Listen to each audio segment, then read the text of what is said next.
Kaixo denei. Saiatuko gea bideo honen bidez esplikatzen azkenengo erronka honetan, espero dugu azkenengo izatea denontzat, nola ze azpiegitura edukiko duzuen eta planifikazioaren inguruan ere zenbait puntu saiatuko gea argitzen. Vale? Orduan, lehenbiziko gauza, urtarrilean 10 iristen geanean, taldeak egin eta talde bakoitzak bere proiektua jasoko du. Bai? Bertan ataz ezberdinak ikusiko dituzue dauzkatzuela, eta hoietatikan gauza batzuk egiten jakingo dituzue eta beste batzuk ez. Beraz, oso ondo egin beharko dana da, planifikatu zein ataza egiteko gai zareten eta zenbat denbora emango dizuen horrek. Ondo aurre ikusita, beti egin beharko litzatekena da, denbora tarte luzesiago bat hartu berez kostatzen dana baino, bai? Planifikazioa horrekin egin bada, beti uki behar dugu margenak edo kontutan hartu behar ditugu. Baina, hortaz aparte, saiatu behar geha ajustatzen eta gure helburuak lortzen. Kontrol puntuak izango dira erabat garrantzitsuak. Bai, orduan jarri beharko duzue beti,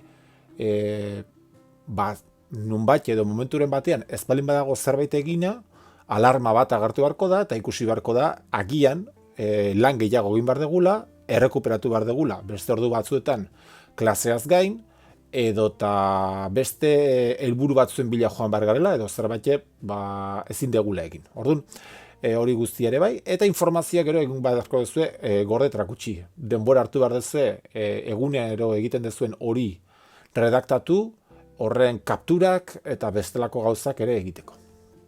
Eta gero esango digu, klasean nola eta nu gorde behar dugun. Vale? Hori adostuko dugu, eta inolako zelantzarik gabe hori argi izan behar da. Azpiegitura eta baliabidek, azpiegitura bakarra eukiko dugu, azkenian zerbitzari bat eukidezue klasean, hori aztertu dezue, denek eukidezue gutxinez atzigarri zerbitzari bat atzekaldeko gelatxo hortan, eta bertan instalatu izan dezue Proxmoxa. Proxmox horren barruan aldezue virtualizatu, hainbat makina aldituzue virtualizatu, eta saiatuko gea, behar ditugun makina horiek instalatu eta erabiltzen. Ekipo pertsonalak erabilitzak ezue, baina berez edo salbuespen gisa ez baldin bada behintzat, berez ekipo pertsonalak bakarrikan bezero gisa erabiliko dira. Ez dira erabiliko instalatzeko zerbitzuak edo proiektuaren zati bat izango balira bezala. Baina hori guztia adostuko dugu horrenago. Orduan, oinarria zein izango da virtualizatzea. Dena virtualizatu beharko dugu. Eta inbarko ditugu sare ezberdinak kudeatu. Virtualizazio eta sare ezberdinak kudeatzea, adibidez VirtualBoxen sare zerbitzuetan landu dezue. Bai? Segurtasuna bermatzea eta baita kontrolare saren artean ere saiatu beharko ginateke egiten. Hori ere horrelako zerbait firewall baten bidez, IP tablesekin egin dugu. Eta gero kanpoko atzipena ziurtatu beharko dugu. Zenbat zerbitzu, etxetikan edo eskolaz kanpoko ordenagailutatikan atzigarri egotea lortu beharko dugu, eta albaldin bada izenen bidez. Hori denek egin beharko duzu, hori argi nahi dugu utzi. Orduan azpiegiturak dauka itxura hau, ikusten dezuenez, hau ez da aurtengoa litzateke, gehitu ditugu hor gorriz zenbait puntu, ze ikusten balin badezue hementxe, PFSense hauetan eta jarri dugu hemen gorriz hauek, eta hau da azkenian, leno, bagenitun bi makina taldeko. Orain makina bakarra izango da taldeko. Eta hori da aldatzen den gauzarik nabarmenena.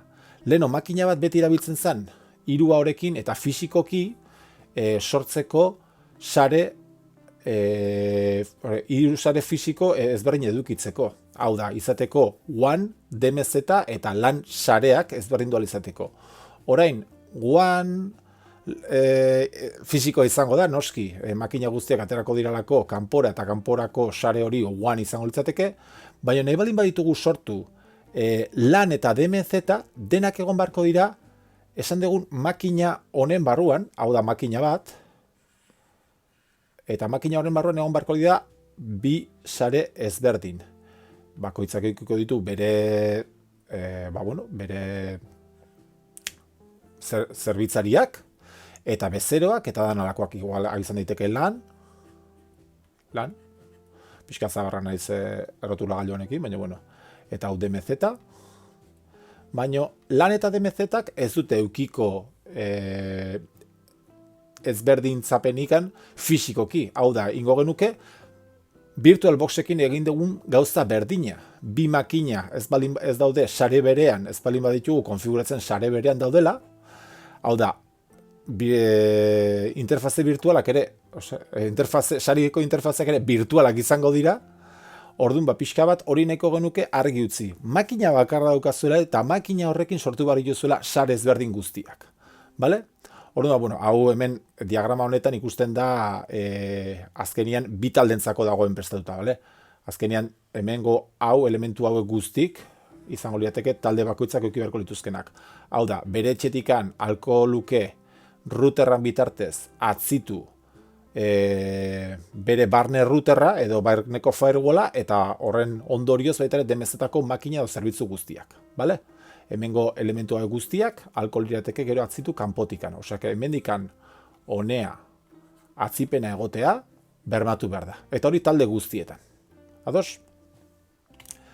Gero, inbarko duguna da, garbitu ingo dut hau. Kontutan esan deguna leno.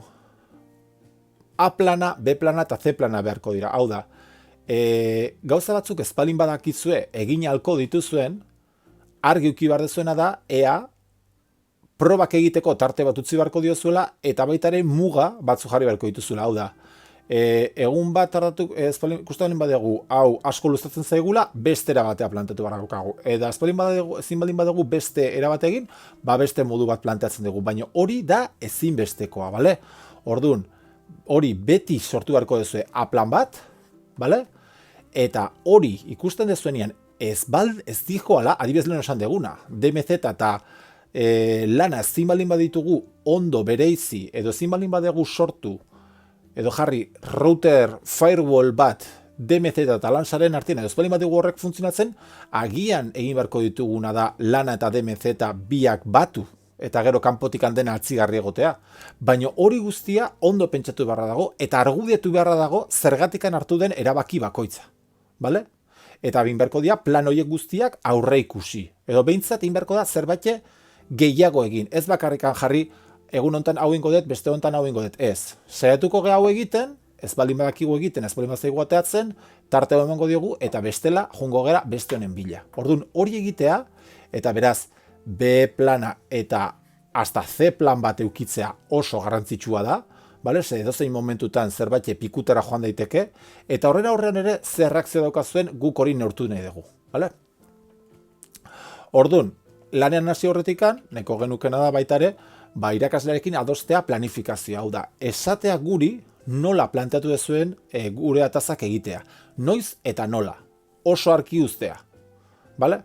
Zer hori izango litzateke lehenbiziko pausoa martxan jarri horretikan. Ziguste balin badegu hor akats edo falta nabariak daudela, gero bukatu horretikan edo behintzat gu kalifikatu baino lehen hori pixka bat giratzeko. Ados? Bide hau zan bakarrikan hori argitzeko eta espero dut lagungarri izatea. Venga, gero arte.